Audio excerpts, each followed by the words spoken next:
ఏవైతే ఆధ్యాత్మికంగా చాలా జరుగుతూ ఉన్నాయి మన దేశంలో. ఒక పక్కన చూసుకుంటే సనాతన ధర్మం గురించి చాలా మంది పోరాడుతున్నారు. అదేవిధంగా అసలు సనాతన ధర్మం ఎటు పోతుంది అనే ప్రశ్నలు కూడా వస్తూ ఉన్నాయి. ఒకసారి గురుగారు మీ గురించి మీ మాటల్లో చెప్పి దీని గురించి మీరు ఏమంటారు? ముందుగా ఈ వేదికను అలంకరించిన పెద్దలకి, అలాగే ఈ కార్యక్రమాన్ని నిర్వహిస్తున్నటువంటి ఆర్టీవీ యాజమాన్యానికి నమస్కారం అమ్మ ముందుగా. ఎందుకంటే ఇవాళ రేపు ఏ ఛానల్ చూసినా కానీ ఒక హిందూ ధర్మాన్ని ముందుకు తీసుకొచ్చే ఛానల్స్ చాలా తక్కువగా ఉన్నాయి. అంటే ఒక హిందూ ధర్మము అనగానే భయపడుతున్న పరిస్థితి చూస్తున్నాం. అలాంటిది మీరు ఒక ధైర్యంగా సనాతన హిందూ ధర్మాన్ని వెలుగులోకి తీసుకురావాలి, అందరి అభిప్రాయాలు తీసుకొని దీన్ని హిందువుని చైతన్యం చేయాలి అనే ఒక కాన్సెప్ట్తో ముందుకు వస్తున్నందుకు ముందుగా మరొకసారి ధన్యవాదాలు తెలుపుకుంటూ, ఎందుకంటే ఇలాంటి ఒక సనాతన ధర్మాన్ని నిలబెట్టాలి అని అంటే మనకు పురాతనం అంటే, ఎందుకంటే సనాతనం ఎప్పటిదో ఇప్పుడు వస్తున్న అన్ని కమ్యూనిటీ చూసుకున్న ఏదున్నా కొన్ని వందల సంవత్సరాలు కూడా లేవు, వేల సంవత్సరాలు కూడా లేవు. కానీ భారతదేశంలో పుట్టింది ఒక ఆధ్యాత్మికత పుట్టిన భారతదేశము. హిందూ ధర్మం అనేది కూడా మన భారతదేశంలోనే మొదలైంది. సో ఇక్కడ అనేక మంది ఋషులు, అనేక మంది వాళ్ళ యొక్క తపశ్శక్తిని, అంటే వాళ్ళు ఎంతో లోతైన మౌనంలోకి వెళ్ళి వాళ్ళు కొన్ని అద్భుతాలను ఆవిష్కరించిన పరిస్థితి మన భారతదేశంలో చూసాము. అలాంటి పునాది ఉన్న భారతదేశము ఈరోజు ఎలాంటి పరిస్థితి ఎదుర్కొంటుందో చూస్తూ ఉన్నాము. ఇవన్నీ ఎక్కడి నుంచి వచ్చాయో తెలియదు, కానీ బేస్ అనేది, మూలం అనేది హిందూ ధర్మం ఫస్ట్. సో మతం అనేది తర్వాత, ఎందుకంటే మతం అనేది లేదు ఫస్ట్. మతం అనేది ఒక మనిషి నుండి పుట్టింది. మనిషి అంటే మతి నుండి పుట్టిందే మతం అంటుంటాం. ఎందుకంటే ఇవాళ అందరూ కూడా దాన్ని మతంగా వాడుకలోకి తీసుకొచ్చారు, కానీ మతం కాదు, ఇది ధర్మం. అంటే ఒక జీవన విధానం హిందూ ధర్మం అనేది.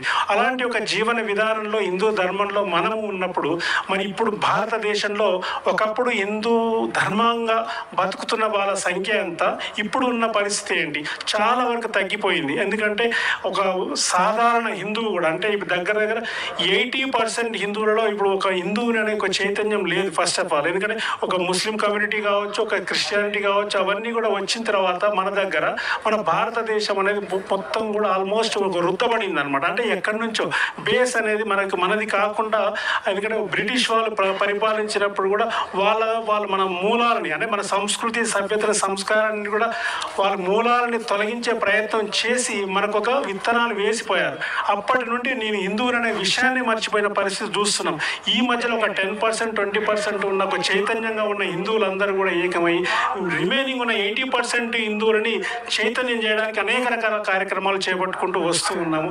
అందులో భాగంగానే ఈరోజు ఇక్కడ మనకు అంటే ఇది రైట్ టైం. ఈ మధ్య కాలంలో హిందువుల చైతన్యం బాగా వచ్చింది, ఎందుకంటే మన మీద దాడులు కూడా అనేకంగా జరుగుతూ ఉన్నాయి. గురుగారు, ఇప్పుడు మీరు అన్నట్టుగానే, అంటే ఇంతకు ముందు మన హిందువుల ఐక్యత లేదంటారా?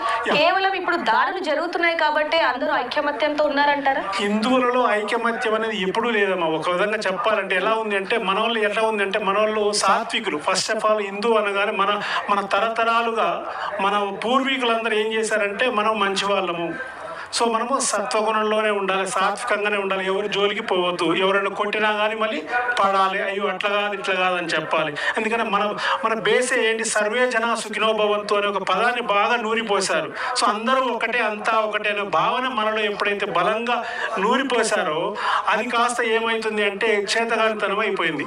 అవతల వ్యక్తి ఏం చేసినా కానీ మనం భరించాలి. అవతల వ్యక్తికి ఇవన్నీ లేవు. ఏ కమ్యూనిటీ చూసుకోండి, ఎవరైనా సర్వే జన సుఖినో భవంతు అనగలిగే ఇది ముందు ఒక హిందువు తప్ప ఎవరైనా అంటున్నారా? ఎవరైనా కానీ వాళ్ళే చూసుకుంటున్నారు. మనం మాత్రం, అందుకనే ఇక నుండి మనం అలా కాదు, ఓన్లీ హిందూ జన సుఖినో భవంతు అనే పదాన్ని మనం తీసుకొని పోవాలనే కాన్సెప్ట్తో కూడా హిందువులు చైతన్యం కావాలి. ఎందుకంటే ఇప్పుడు ఒక సాధారణ హిందువు కూడా బయటకు వచ్చే, అంటే భయంతో బతుకుతున్నాం మనం. ఎందుకంటే మనకున్న భారతదేశంలో కూడా మనం భయంతో బతుకుతున్నామంటారు. మన భారతదేశం మనది, ఎందుకంటే హిందూ దేశం కదా ఇది సనాతనము ఎప్పటి నుంచో మనకు వస్తుంది. ఒక ఋషి సాంప్రదాయంగా వస్తున్నాం, మనం ఋషి కల్చర్లో పెరిగిన వాళ్ళము. అందుకని అలాంటిది మనకు హిందూ దేశం, ఇది హిందూ దేశం. అందుకే ప్రపంచంలో ఏ దేశం పోయినా కానీ, ముస్లిం కంట్రీస్, క్రిస్టియన్ కంట్రీస్ ఉన్నాయి, కానీ హిందూ దేశం ఏదైనా ఉందా?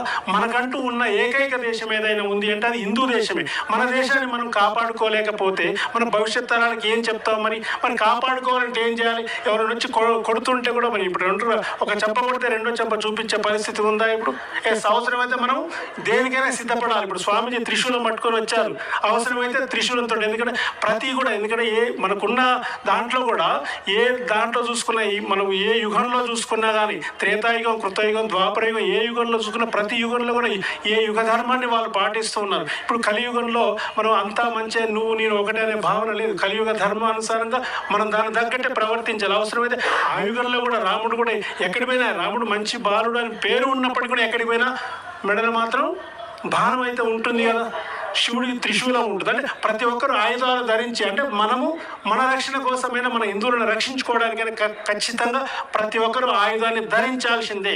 అలా అయితే తప్ప మన హిందూ ధర్మాన్ని రక్షించుకుంటాము తప్ప అదర్వైజ్ వేరే ఆప్షన్ లేదు. సో దానికి దేనికైనా సిద్ధపడాల్సిన అవసరం ఇప్పుడు ఏర్పడ్డది మనకు. ఇంకా ఇట్లా కనుక ఉంటే నెక్స్ట్ జనరేషన్ మనని క్షమించే అవకాశం లేదు. చూస్తున్నాము మనం తరతరాలుగా వస్తున్న జనరేషన్స్ మారిపోతున్నాయి, కానీ హిందువులు మాత్రం ఎక్కడ ఉన్న వాళ్ళు అక్కడే ఉన్నారు.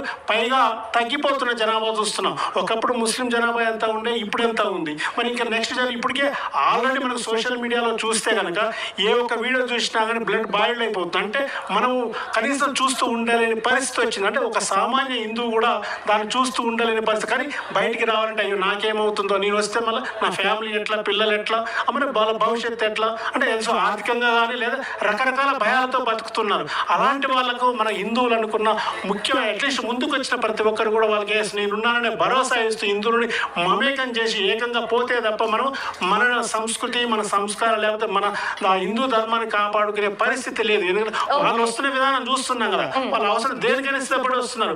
వచ్చినా కానీ ఇప్పుడు ప్రభుత్వాలు వాళ్ళకి సపోర్ట్ చేస్తున్నాయి కదా, మరి అలాంటప్పుడు మనం ఏం చేయగలుగుతాము? ఇప్పుడు ప్రభుత్వాలని తొలగించగలిగి అంటే ఒక రకంగా ఒక కాన్స్టిట్యూషన్లో కూడా మార్పు రావాలి. దానికోసం భారతదేశం హిందూ దేశంగా ప్రకటించేంత వరకు మన పోరాటం ఆగకూడదు. అప్పుడు మాత్రమే బేస్ లెవెల్ ఒక ఖచ్చితమైన మార్పు వస్తుంది తప్ప అదర్వైజ్ వేరే ఆప్షన్ లేదు. ఇక మనకున్నది డూ ఆర్ డై అంతే. అంతకు మించిన మాత్రం ఆప్షన్ లేదమ్మా. ఖచ్చితంగా అప్పుడు మాత్రమే మనం అనుకున్న ఖచ్చితంగా నెరవేరుతుంది.